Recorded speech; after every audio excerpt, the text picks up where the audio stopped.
ตัวนี้ก็คือกันเนาะมันบ่ได้ซับซ้อนอย่างหลายก็เปลี่ยนอันนี้ตกแต่งเพื่อความ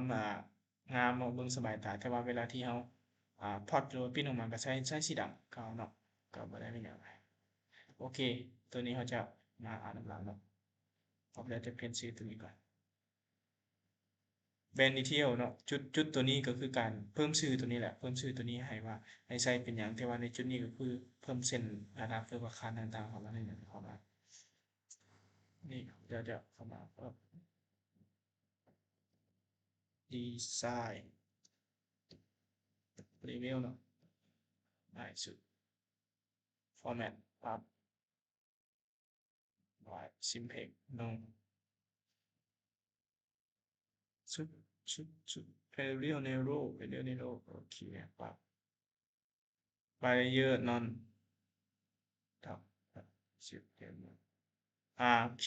ลักษณะนี้เอาเรียบร้อยโอเคต่อไปเนาะเราก็จะมาก๊อปตัวนี้ต่อโดยการเพิ่มไปอีก2ก็คือดินธรรมชาติและค่าแตกต่างที่เข้า profile style ข้าพเจ้าก็จะมาก๊อปตัวนี้ copy current selection แล้วเปลี่ยนตัวนี้เป็น exit string ว้าวส่วนแบรนด์ดีเทลเดก็แบบนี้คือเก่าเนาะเปลี่ยนแต่ว่าเปลี่ยนตัวนี้เป็น existing TROUD โอเค apply ปึ๊บเราสามารถเพิ่มตัวนี้มาได้บ่ได้เนาะไปอีก75เพราะมันจะสั้นเนาะปั๊บแอดเข้ามา surface ปั๊บตัวนี้เด edit ตัวนี้ก็ต้องเป็น75กันเนาะโอเคครับแอดเข้ามาgap 0โอเคเนี่ยขึ้นมาแล้วนะลักษณะนี้ตัวนี้คือสองตัวนี้สองตัวนี้คือกัน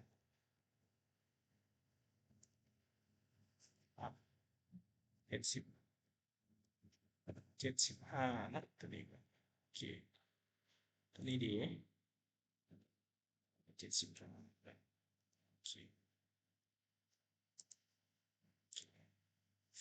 แล้วพอก็อาจจะสามารถเพิ่มก็ได้เนาะโมเป็นเอาเป็นส่วนต่อไปก็คือ different เนาะคือหา different หรือว่าหาแตกต่างนะเข้ามานี่เปิดไฟล์ปุ๊บเขาจะครอบเอาดู existing ตัวนี้ก็ได้เนาะหรือว่าจะกดอะไรก็ได้เพราะในนี้มันบ่มีผลเท่าเนาะออกปุ๊บมันก็จะใช้มานี่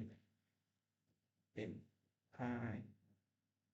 GST ไว้ level หรือว่า high different ก็ได้แต่เนาะ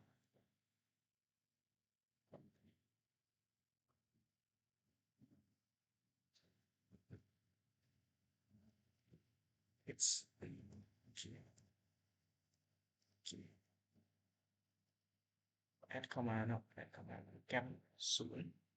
0ทายปรับหน้าอ๋อลืมเนาะลืมมันลืม SC เข้าไปลืม SC เข้าไปลืมเปลี่ยนให้มันเป็นอันนั้นเป็นอะไรวะหรือฟอนต์เนาะเราบ่มีฟอนต์เนี่ยเพราะเราครอบมาเราต้องเลือกเพิ่มฟอนต์ให้ไปทางฟอนต์ซึ่งตัวหนังสือตัวนี้เราสามารถออกเป็นลักษณะของ3ก็ได้เนาะมันจะบ่ได้อันนั้นหลาย Windows Center บอกนี่เราจะจัดมาที่ฟอนต์นั้นอะไร Center น้อยเนาะน้อยสนุกสนุกแล้วเราจะมาเอามาแปะน้ำหลังโอเคโอเคแล้วได้แล้วเนาะ GOD GO เราก็ปักคือกันนี่เราจะต่อไปที่แบรนด์แล้วเพิ่ม geometry ตัวนี้เขาจะครับเปลี่ยน format simplex อย่างในโลกปั๊บไฟล์บล็อกตัวนี้ก็จะเป็นไว้เนาะตัวฮอลลีดีเดย์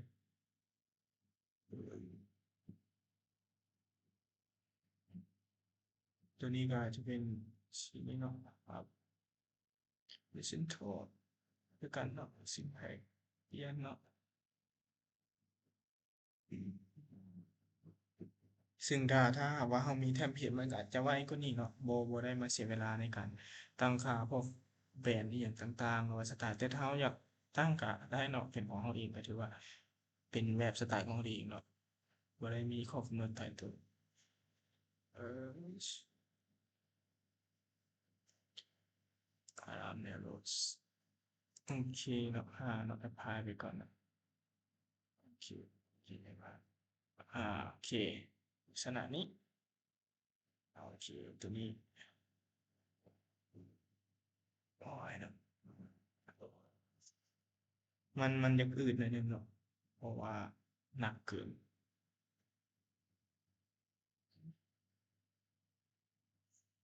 มีตัวไรแต่จะมาเสร็จมันตัวนี้มันอยู่ตรงนี้ไรนะโอเคไรคือกันอ่ามีการสเปนสตาร์ตัวนี้เท่าไหร่มีตัวไรตัวนี้ก็ต้องมีตัวไรอ๋อตัวนี้จะเป็นไรธรรมดา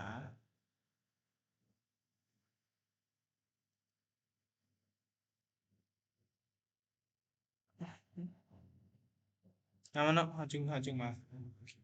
โอเคหลังจากนี้ได้เขาจะเพิ่มพวกระดับเอาดึงระดับออกมาเนาะโอเคก็จะเข้าไปนี่เนาะแบนด์ปั๊บ The Band Style มาตัวนี้เป็นการ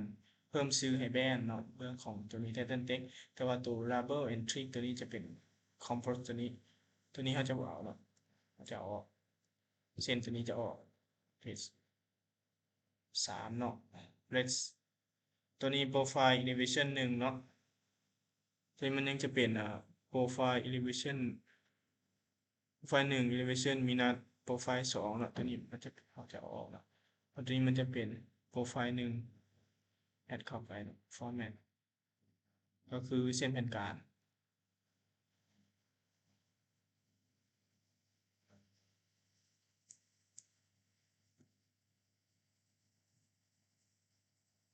ครับ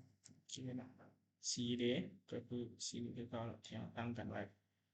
อภัยไปก่อนเนาะก็ไปอย่างโอเคเนาะก็มาเบิ่งแล้วว่าเส้นแผ่นกลางเขา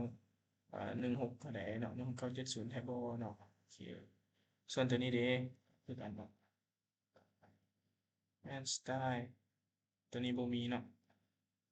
ปั๊บตัวนี้ก็ยังเป็นเฮาก็ปั๊บ elevation profile 2คือ existing เนาะ center impact ตัวนี้ y ปั๊บ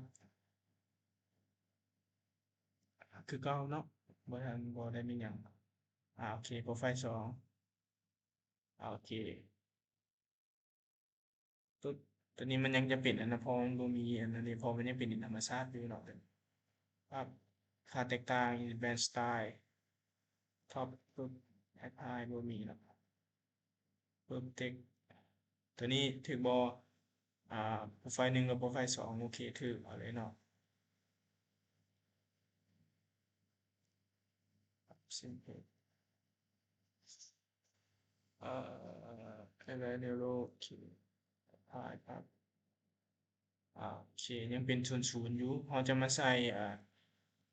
เขาเอิ้นว่าหยังก็ค่าให้เนาะว่าแต่ละจุดมันจะอยู่ที่แบนด์แล้วมันจะมีนี้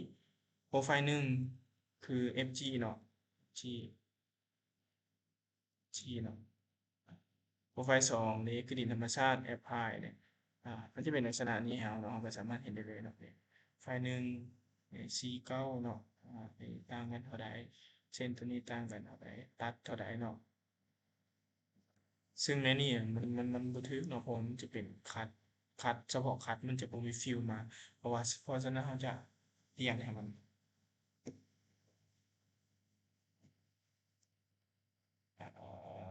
โปรไฟล์จะแอดเข้าไป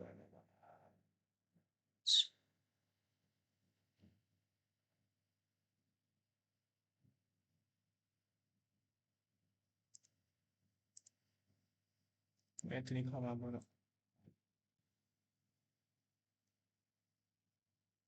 Fill data สวย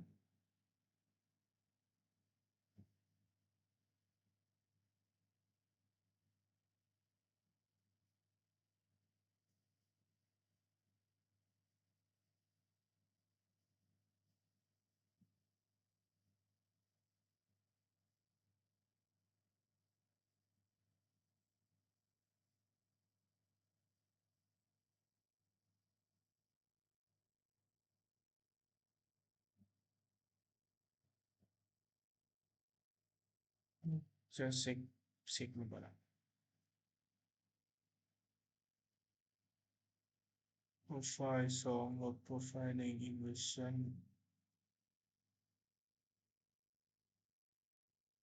โอเคแล้ว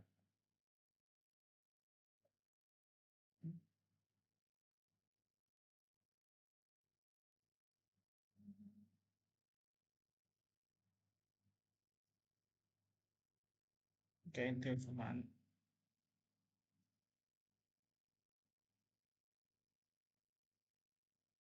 มันจะมี2อ่ะอืมก็คือว่า delete แล้วนะไว้เบิดโปรไฟล์1ลบโปรไฟล์2คือ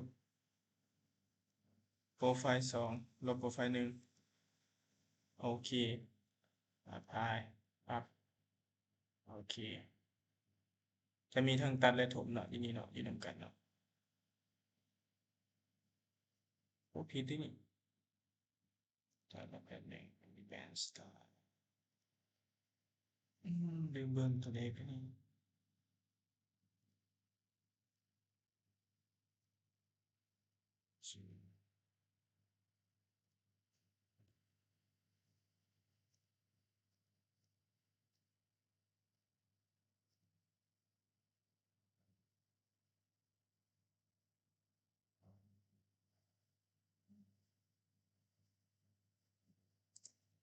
ไฟล์2ไฟล์1เนาะ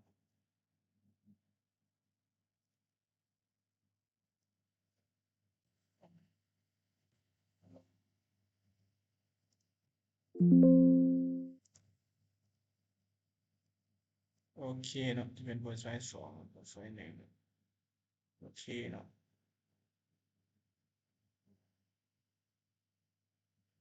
แบนตัวนี้เขาก็